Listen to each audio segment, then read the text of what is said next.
hopefully we get that fixed very shortly. In the meantime, I'm looking for alternative ways to deliver my screen to your Chromebooks to make sure that you guys can see things without having to look through people's heads. All right, so, all right, so I gotta make sure I switch this out. How about that? There we go. All right, so we kind of talked about the idea of scientific knowledge and laws and theories and stuff to keep in mind as we move towards the end of our period, our time together on Friday. So if you might have some of this stuff sketched down, I mentioned on the onset of this slide, not to necessarily write everything down, just kind of take it for what it is, and if something kind of looks of interest to you, make a little sketch in your note handout about not scientific knowledge or whatever. But the main thing that I think we're going to focus in on today as we move through the rest of the information here is that scientific knowledge is based a lot upon our theories, as well as previous knowledge, as well as like observations of things around us. And these observations that we make are obviously going to be subjective based on how we interpret that observation or that which we are seeing. That should not be a surprise to any of us. Right? And also the fact that science is something that is a human endeavor, it's going to obviously have the opportunity or give opportunity for bias to creep in and can be influenced by not just societal norms, but also the culture that we were raised in. Right? So, again, the key things we're looking for probably today is that this knowledge that we obtain is going to be based on observation and then inferences of those observations. And that these observations are subjective based on our interpretation of what we're seeing.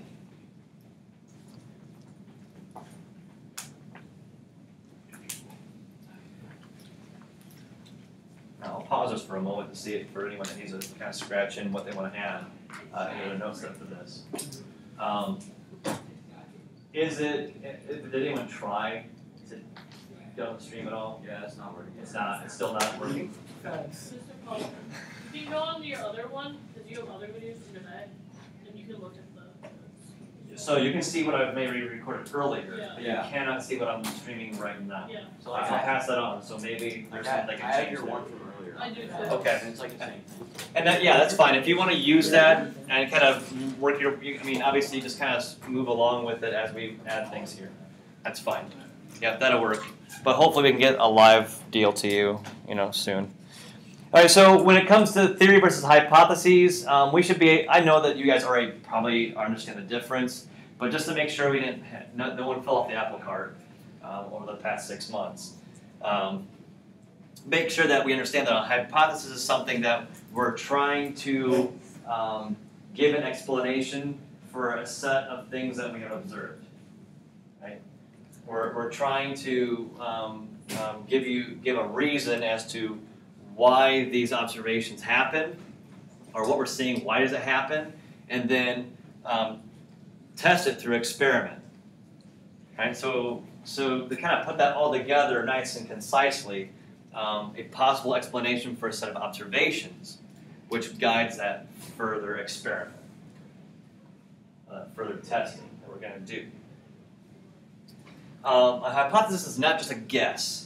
If you're ever asked to define hypothesis on a test or quiz or whatever, do not put a guess. I don't even like educated guess, because this morning it was drizzling outside, and so the remark that I made there was, well, since it's raining now, it's probably going to rain all day.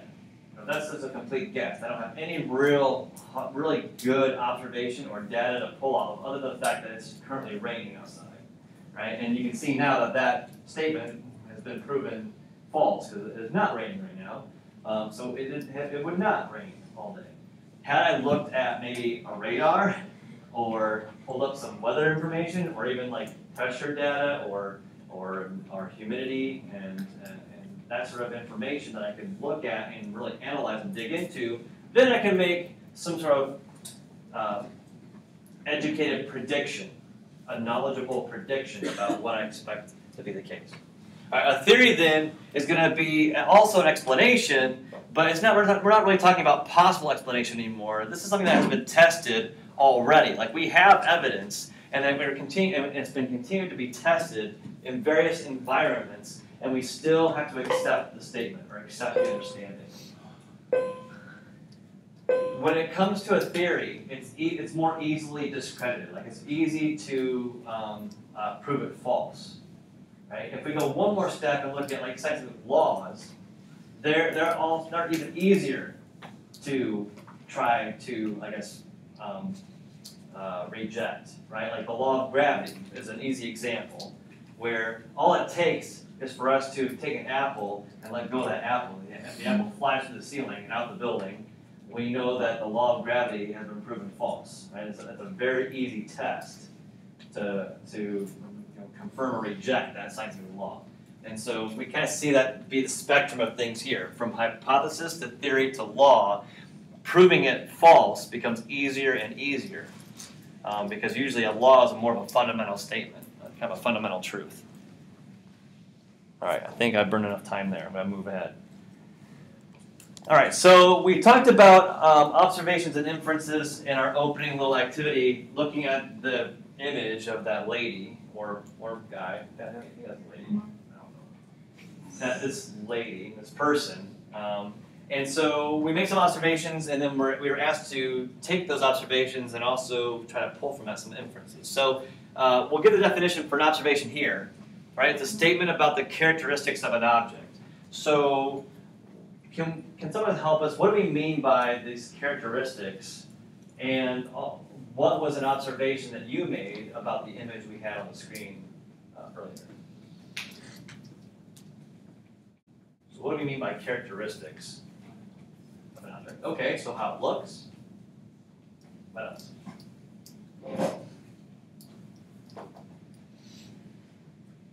For observing characteristics of an object. Its appearance could be one thing. What else? Okay, color would also fall under appearance. Sure. Oh, okay, how it feels, smooth, rough, texture, whatever. Obviously, we didn't go up and feel the image, but sure. Or maybe it has the appearance that it may look like it's a rougher surface than a smoother surface. Okay, what else? That'd be under appearance as well, I think. Yep. Smell. If you wanted to smell the image, you could smell the image, sure. Yeah. So really, I mean, you can cut to the chase. You can say that these characteristics are things that you can observe using your sixth sense. Five senses. Your five senses. Yeah. Yeah. ESP ability is not a legitimate sixth sense. At least we don't have the evidence to back that up yet. Right. Okay. So yeah. So they're detected by the five senses. I know this is small. Sorry for the guys in the back, but if you have 20/20 vision, right? Maybe not. All right. And the statement. Well, here's the rub. Right. If I'm trying to document these observations, I would probably write my observations in a complete sentence if the data was of a certain type. And I probably would not write it as a full sentence if the data was of another type. So when would I expect my observations to be written in more of a complete sentence format, and when would I not? Ideas. Or you can cheat, look ahead and notice that. Yeah? You'd want it to be a full sentence if it was qualitative, and you would probably want shorter statements if it was quantitative. Okay, so we have quantitative and qualitative observations, or even we can say probably data or data, potato or potato. Right? We could say that these are either qualitative or quantitative. So what do we mean by quantitative piece of information? Quantitative data is data that is usually numbers or measurements. Sure. Yep. So we're either going to use measurement or counting or something to that effect to get quantitative data. And I don't think I would write a sentence about, the length of someone's average stride, or a sentence about the volume of this container, or the volume of this sample of matter. I don't think I would write a complete sentence about that. I would simply have a data table and say it's 23.68 cubic centimeters. It's volume. This individual has an average stride length of 1.1 meters. It's pretty long. for a single stride. It's about right, but maybe a little longer. They're taller than I am. That's all. Right. So a qualitative observation, then, this is something that does not include measurement or counting. It's kind of a subjective, unfortunately, a rather subjective observation. It could just simply be something that we collect with those 5 senses. We don't necessarily we don't have a tool or measuring device to get a numerical value from. Right? It's a description of what we're seeing. So if we were to have observe a chemical reaction going on in a beaker or flask, we might describe when we first put components A and B together, there was very little activity. However, within 30 seconds, bubbles formed within the liquid, and the container felt hot to the touch. And within a short period of time, you could hear the fizzing of the gas being produced from the reaction. Those would be something that would be a very descriptive piece of data to collect about some sort of reaction that we're observing. Okay, so we would want to use more of a qualitative approach there.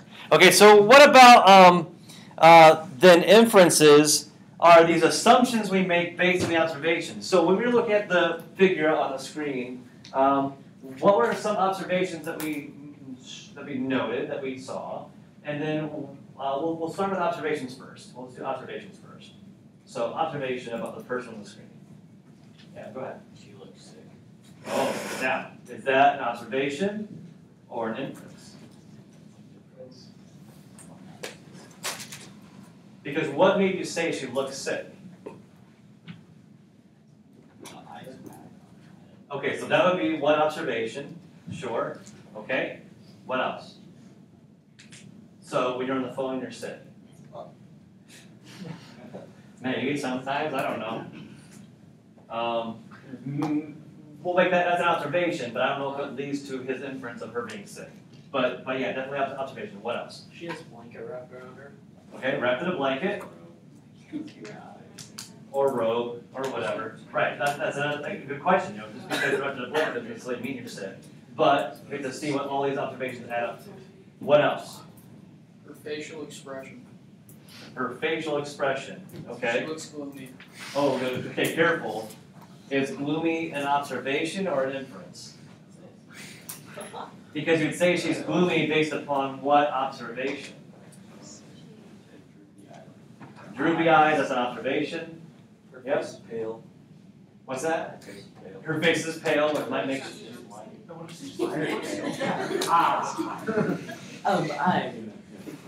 We won't. We're not going to drag the idea of race into this, but all right. So she looks pale compared to what I guess I don't know. I guess we really can't use that as an observation, can we? We could mention the color of her skin tone or whatever, or her complexion. But I don't know if we really could, unless we know her from prior experiences. Maybe she's our neighbor or whatever. We just don't know.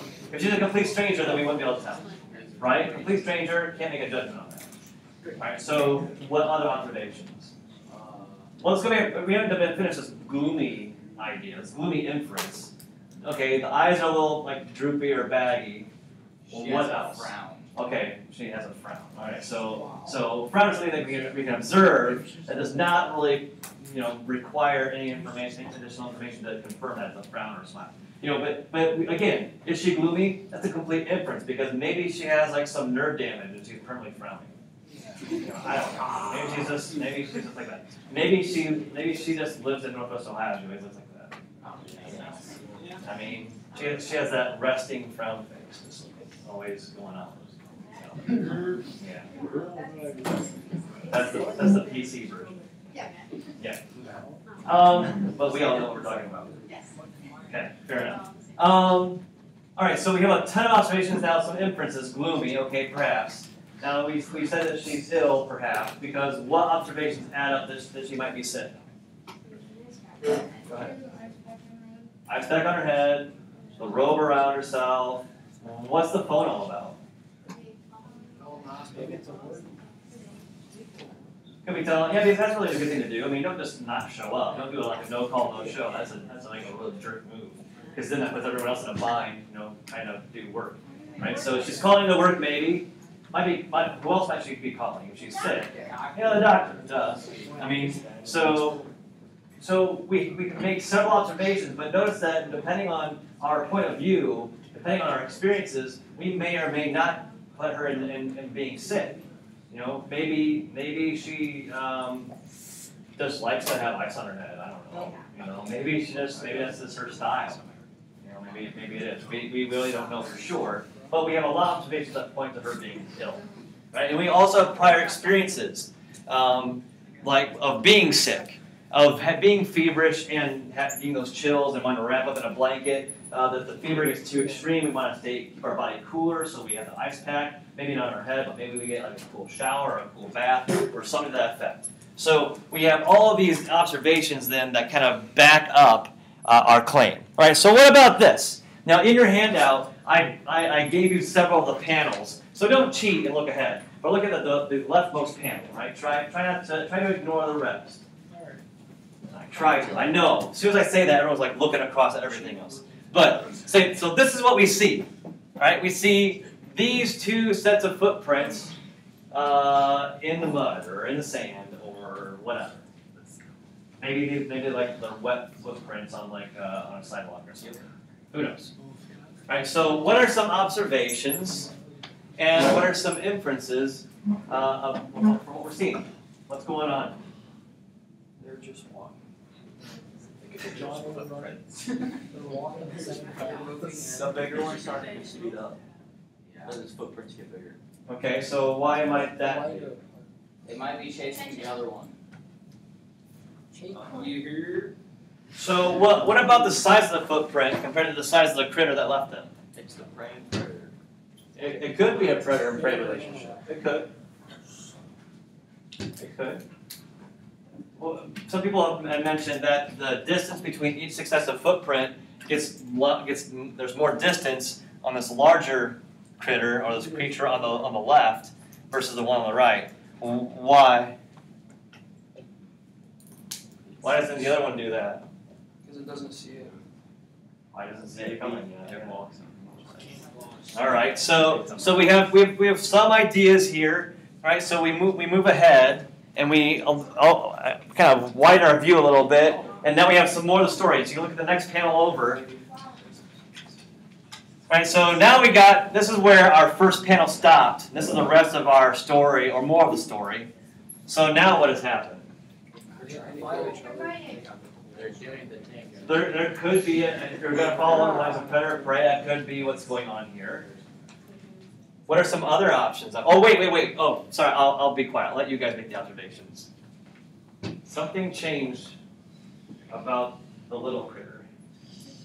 It started to speed up Why? That's right. too. Because it saw the word. Yeah.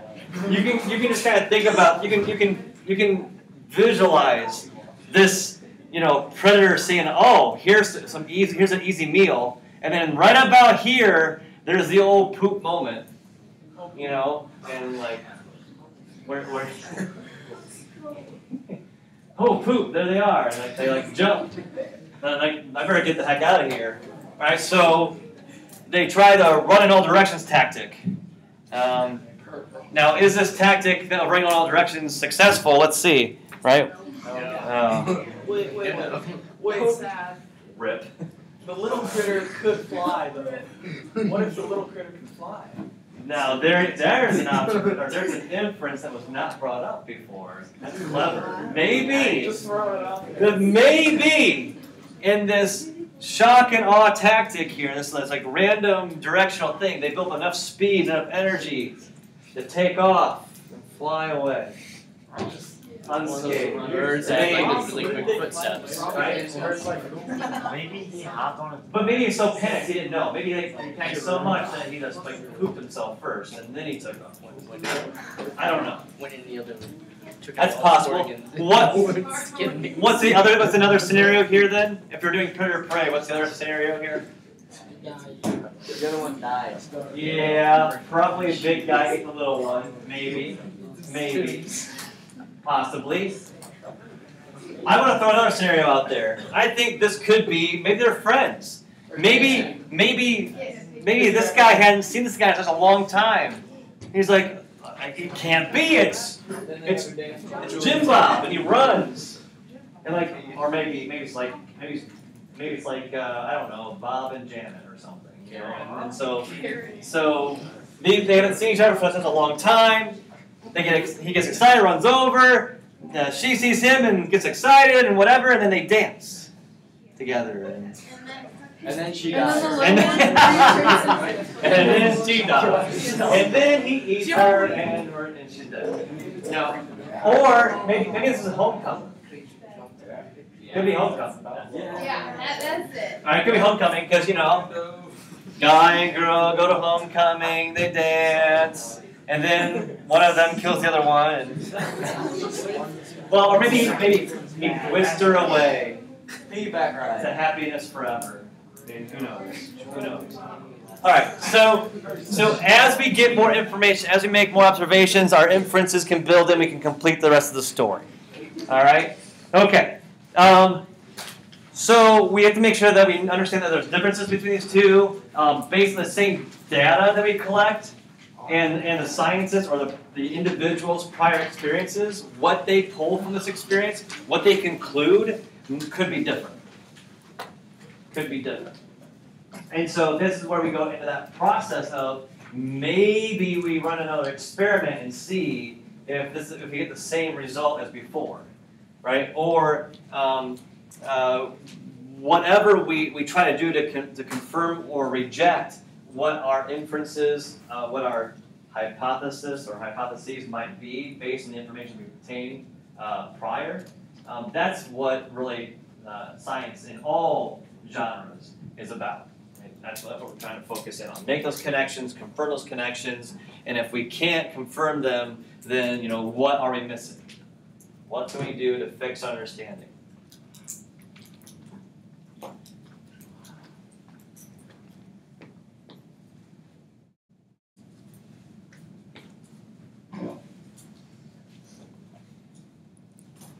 All right, so we'll move ahead a little bit and look at if we're going to do an experiment to test or confirm or reject our understanding, then we need to make sure we know how to set something up. Now, there's a lot of information, not a lot, but there's a little bit of information here. We have to consider the independent and dependent variable, and it never fails. You talk about this 1,000 times.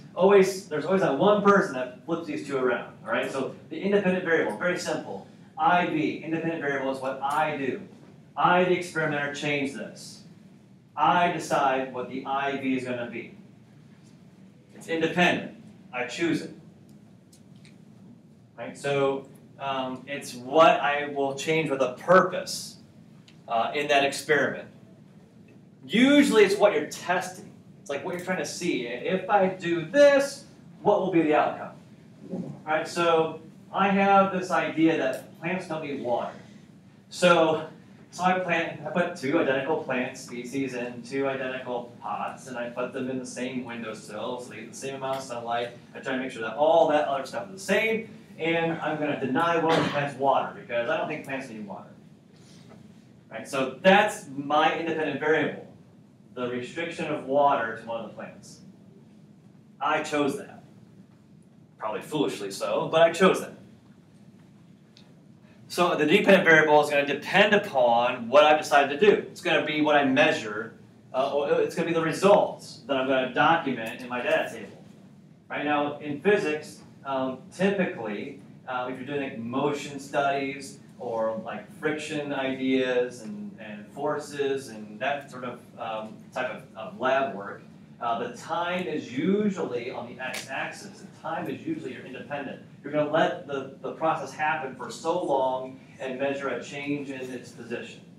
And that change in position is dependent upon how much time you let go by. Right? So same idea here when it comes to any other experiment. The independent variable will usually show up on your x-axis of any type of plotting.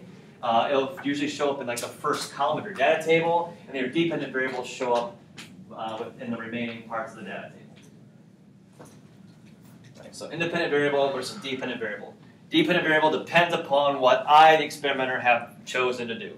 So I run my plant experiment, I deny plant A water, I water plant B every day, same time every day, and plant A dies.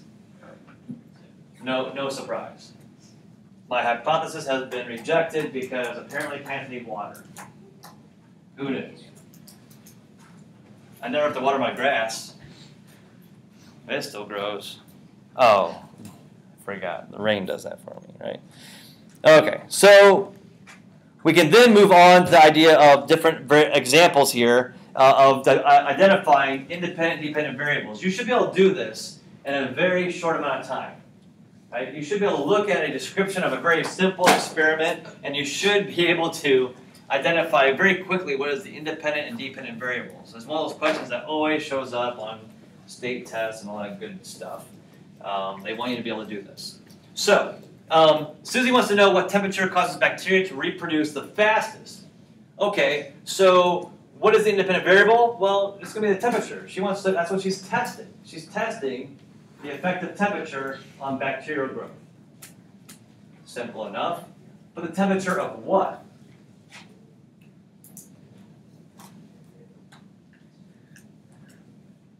Temperature of what? Environment. Yeah, it's gotta be the environment that it's in, right? She doesn't really care what temperature like the bacteria themselves have internally. When they ask you to identify the independent variable, and if you just put the temperature, we need to know like of what. And you're right. The of what is it could be like the petri dish we have them in, the environment that we're putting them in, the incubator that we put them in, whatever environment we're going to subject them to. That's what we're talking about. We don't care about the temperature of anything else going on. We just want to know what environment these bacteria have been placed in, and so we can make that the independent variable. So what would be then the dependent variable? How fast bacteria reproduces. Yeah, the speed at which these guys reproduce. If we want to be as descriptive as we can, we might even respond by stating how we actually would measure this. Right? So for bacterial growth, it could be we could count the number of colonies that show up on our petri dish, or maybe we count or keep track of how much of that petri dish is covered as we move through our experiment. Right? We should be able to explain this idea and how we're making that measurement.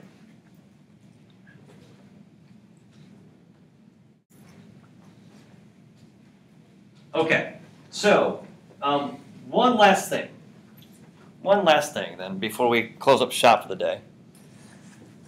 All right, so Kevin wants to know if changing the amount of water will delay the leaves of the tree from falling.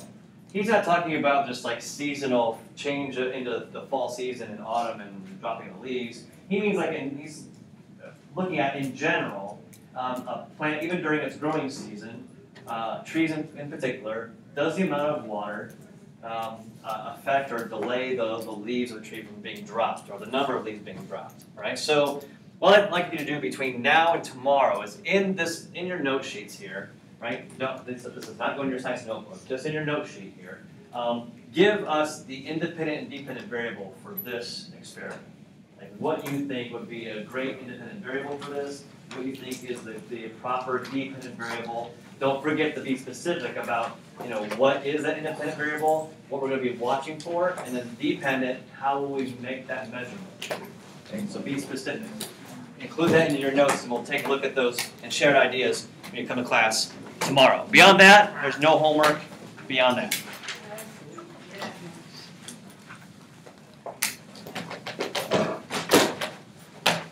All right, we do have a few minutes at the end of class here. I think we're out of here in 2 minutes, so if you want to check your cell phones and stuff like that, you're more than welcome to do that. And then just have those responses ready to share out tomorrow.